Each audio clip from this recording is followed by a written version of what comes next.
man, and I do make mistakes. I'm going to go ahead and admit one to you, and some of you may have caught it. You may not.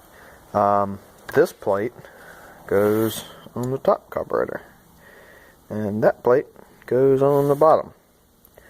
So, my mess up, my bad. We're going to pull it off and fix it. I guess in the focus of videotaping this and trying to make a good video, I just screwed up. But it happens, and you just undo it and keep going. It's the right way now.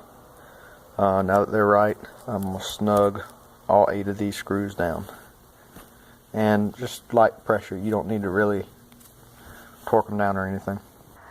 Okay, so we're going to take our float, make sure it's clean.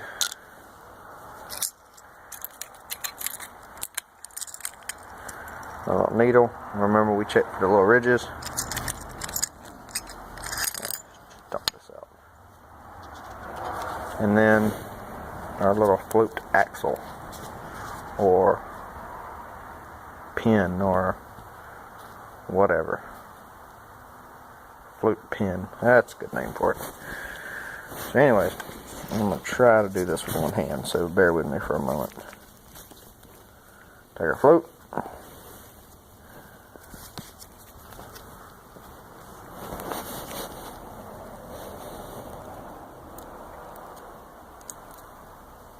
Put our needle on.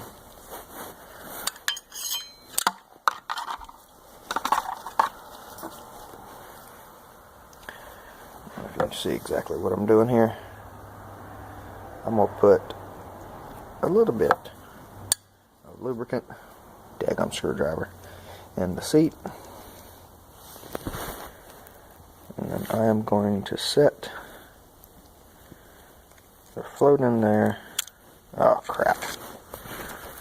Okay, it's very tricky to do this while holding the camera.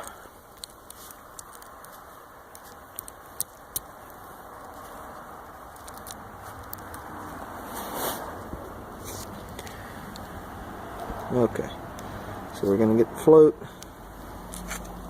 What have I got going on wrong here? I gotta flip the float over. Duh. Didn't have coffee this morning. I'm being a dummy. Anyways, so there we go.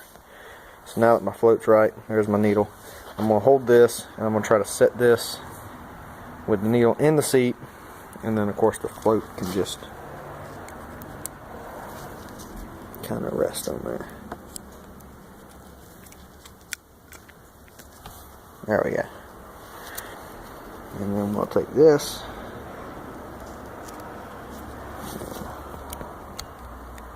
Sorry, I know video quality sucks here.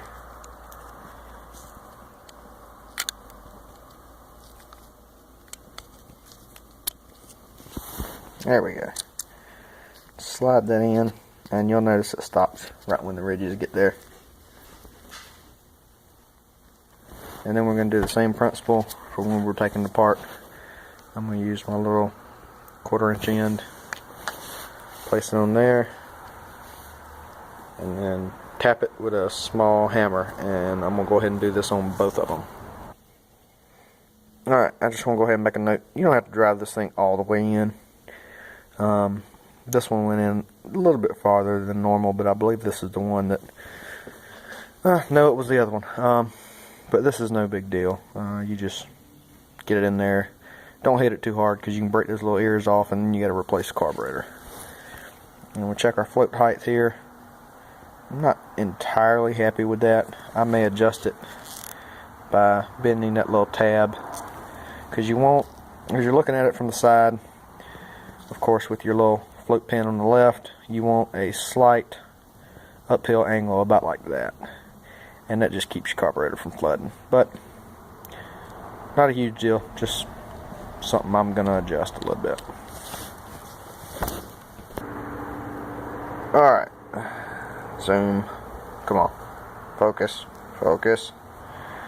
My float height, it's a little bit better now. You got that slight uphill angle, and I like that. I can live with that. go ahead and finish this one.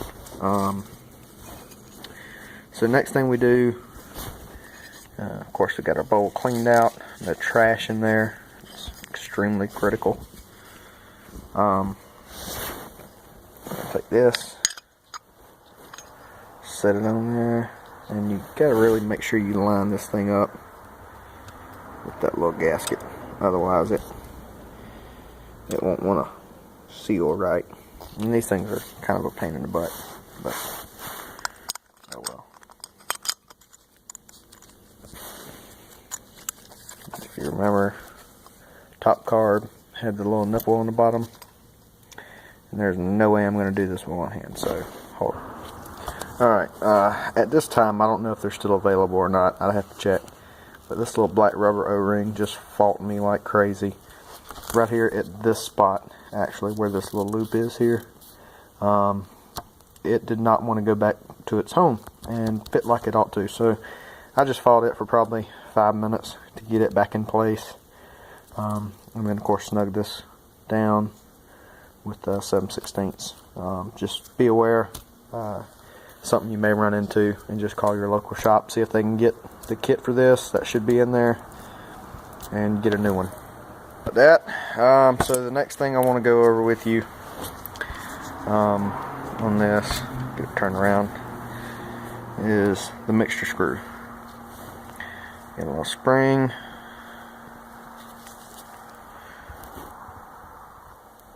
God almighty. The zoom on this camera sucks. There we go. Make sure it's clean, no trash on it. And of course, you can just go ahead and drop it in there. Take your mixture screw, same way, make sure it's clean, which I've already done it. Drop it in there behind it.